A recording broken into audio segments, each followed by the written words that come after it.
तो चलिए सीधे आज के विषय पर आते हैं। आज की इस चर्चा में हम एक बहुत ही दिलचस्प और गहरे विषय पर बात करने वाले हैं। हम नवंबर 1958 के एक ऐतिहासिक पाठ पर नजर डालेंगे जो परम पूज्य स्वामी श्री सदाशिव जी के भारतीय आदर्श शिक्षा ग्रंथ से लिया गया है। अब आप सोच रहे होंगे कि 1958 की कोई बात आज कैसे प्रासंगिक हो सकती है। देखिए, आज हम ये समझने की कोशिश करेंगे कि आध्यात्मिक नेतृत्व और जन सेवा के बीच आखिर क्या कनेक्शन है और कैसे एक समाज अपने सबसे निस्वार्थ लोगों को सेवा के कामों में शामिल कर सकता है। यकीन मानिए, ये एक ऐसा विषय है जो दशकों पुराना होने के बावजूद आज के समय में भी बिल्कुल सटीक बैठता है। इस पाठ की शुरुआत ही एक बहुत ही पावरफुल विचार से होती है। ये हमारे समाज के एक ऐसे छिपे हुए संसाधन की बात करता है जिसके बारे में हम शायद ही कभी सोचते हैं। पाठ कहता है, ऐसे धर्मात्माओं में बहुत हैं जो कि धन, जन, सुख, समृद्धि से पृथक रहकर एकांतवासी हैं। जरा सोचिए इस बारे में। यह साफ बताता है कि हमारे ही बीच ऐसे कई आध्यात्मिक लोग मौजूद हैं जो जानबूझकर खुद को इस भौतिक दुनिया की दौड़ भाग से पूरी तरह अलग रखते हैं। वो एकांत चुनते हैं, उस शोर शराबे से दूर जिसे हम अक्सर सफलता मान लेते हैं। तो चलिए सबसे पहले अपने इस पहले खंड की ओर बढ़ते हैं, एकांतवासी धर्मात्मा। अब देखिए, दिलचस्प बात यह है कि इन धर्मात्माओं का ये एकांत कोई मजबूरी नहीं है, ये उनका अपना चुना हुआ रास्ता है। स्वामी सदाशिव जी बहुत स्पष्ट रूप से बताते हैं कि इन आध्यात्मिक आत्माओं की एक बहुत बड़ी संख्या पूर्ण अलगाव में यानी एकदम एकांत में रहती है। भौतिक दुनिया से उनका ये अलगाव इसलिए है ताकि वो शांति को अपना सकें। वो समाज के रोजमर्रा के कामकाज, दिनचर्या और उन सभी चीजों से दूर चले जाते हैं जो एक आम इंसान के लिए बहुत मायने रखती हैं। सच कहूं तो ये कोई छोटी बात नहीं है। इसके लिए बहुत ही उच्च स्तर के मानसिक और आध्यात्मिक अनुशासन की जरूरत होती है। तो असल में ये किन चीजों से दूर भाग रहे हैं? यहाँ 3 मुख्य बातें सामने आती हैं: धन, जन यानी भीड़भाड़ और सुख समृद्धि। आज की दुनिया जहां इन चीजों के पीछे भाग रही है, वहीं ये व्यक्ति जानबूझकर खुद को सफलता के इन पैमानों से काट लेते हैं। उनके लिए पैसा, हजारों अनुयायी इकट्ठा करना या फिर महंगी सुख सुविधाएं लिटरली कोई मायने नहीं रखती। वो इन सारे आकर्षणों से पूरी तरह आजाद हो चुके हैं और यही चीज उन्हें बहुत ही खास और दुर्लभ बनाती है। तो इसी के साथ हम आते हैं अपने दूसरे हिस्से पर, उपराम वृत्ति की चुनौती। यहाँ एक बहुत ही खास शब्द का इस्तेमाल हुआ है, श्रेयस्कामी। इस पूरे कंसेप्ट को समझने के लिए इस शब्द को समझना बहुत जरूरी है। स्वामी जी ने इन्हें मुख्य रूप से श्रेयस्कामी कहा है। मतलब ये वो साधक हैं जिनका इकलौता मकसद परम आध्यात्मिक कल्याण या मोक्ष पाना है। उनकी पूरी की पूरी एनर्जी, उनका पूरा फोकस बस आध्यात्मिक उत्थान पर है। उन्हें दुनियावी फायदे, कोई ऊंचा पद या नाम कमाने की कोई लालसा नहीं बची है। वो बस उस सत्य की खोज में है जो इस भौतिक दुनिया से बहुत ऊपर है।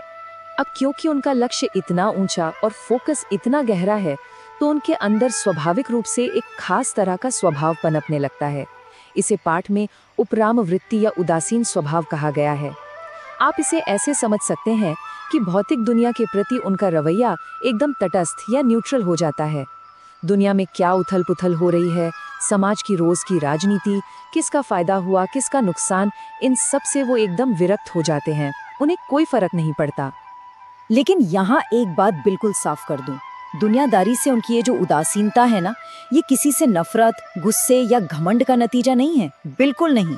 ये तो बस उनके गहरे आंतरिक ध्यान का एक बाय प्रोडक्ट है। क्योंकि वो अपने भीतर इतने संतुष्ट और केंद्रित हैं, इसलिए बाहर की दुनिया से उनका कटना बहुत स्वाभाविक हो जाता है। लेकिन यहीं पर एक बहुत बड़ी चुनौती खड़ी हो जाती है। अगर वो समाज से इतने ही उदासीन हैं, तो समाज उनके ज्ञान और उनकी निस्वार्थता का फायदा आखिर कैसे उठा सकता है? और यहीं से रास्ता खुलता है हमारे तीसरे और अंतिम खंड का, जन सेवा का मार्ग। हमारी इस पूरी चर्चा का जो अल्टीमेट गोल है, वो इस एक तुलना पर आके टिकता है। एक तरफ है आत्मानंद, यानी अपने ही भीतर का वो परम सुख जिसमें वो अभी पूरी तरह लीन है, और दूसरी तरफ है जन सेवा, यानी समाज के भलाई के लिए एक्टिव रूप से काम करना। मूल पाठ का मुख्य उद्देश्य ही यही बताना है कि कैसे इन पवित्र आत्माओं को उनके उस एकांत वाले आत्मानंद से बाहर निकालकर सक्रिय जन सेवा के मैदान में लाया जा सकता है। जाहिर है ये कोई आसान काम नहीं है। इस मुश्किल काम को मुमकिन बनाने के लिए स्वामी सदाशिव जी ने एक बहुत ही क्लियर 3 चरणों वाला फॉर्मूला दिया है। पहला, सब प्रकार की सहायता देना, यानी उन्हें जो भी जरूरी भौतिक या बेसिक सपोर्ट चाहिए वो बिना मांगे देना। दूसरा और सबसे क्रूशियल, छलकपट रहित आदर देना, यानी ऐसा सम्मान जिसमें आपका कोई छिपा हुआ स्वार्थ ना हो। और तीसरा, जब ये दोनों चीजें उन्हें मिल जाती हैं तब जाकर उन्हें जन सेवा में मार्गदर्शक या संचालक के रूप में जोड़ा जा सकता है। इस पूरी प्रक्रिया की जो असली चाबी है ना, वो इस एक लाइन में छिपी है। उन्हें छलकपट रहित आदर सम्मान देने से ही वे आत्मानंदजन्य सुख को छोड़कर बाहर आ सकते हैं। ये बहुत बहुत ज़रूरी बात है। देखिए, सम्मान तो दुनिया में बहुत लोग देते हैं, लेकिन यहाँ बात हो रही है छलकपट रहित सम्मान की, बिना किसी धोखे के, बिना किसी लालच के। यही वो इकलौता तरीका है जो उन्हें उनके आध्यात्मिक एकांत से बाहर ला सकता है। अगर आपके सम्मान में जरा भी स्वार्थ की बू आई तो वो पलक झपकते ही वापस अपने एकांत में लौट जाएंगे। जरा इमेजिन कीजिए, जब हम शुद्ध और सच्ची श्रद्धा का वो दुर्लभ माहौल बनाने में कामयाब हो जाते हैं तो उसका रिजल्ट कितना अद्भुत होगा। केवल उसी स्थिति में इन गहरे और विरक्त लोगों को आगे आने के लिए राजी किया जा सकता है।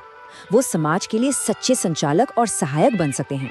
सोचिए, अगर हमारे समाज का नेतृत्व ऐसे हाथों में हो जो 100% निस्वार्थ हैं, जिन्हें खुद के लिए कुछ नहीं चाहिए, तो जन कल्याण का स्तर क्या होगा? वो जन सेवा का सबसे शुद्ध, सबसे प्योर रूप होगा।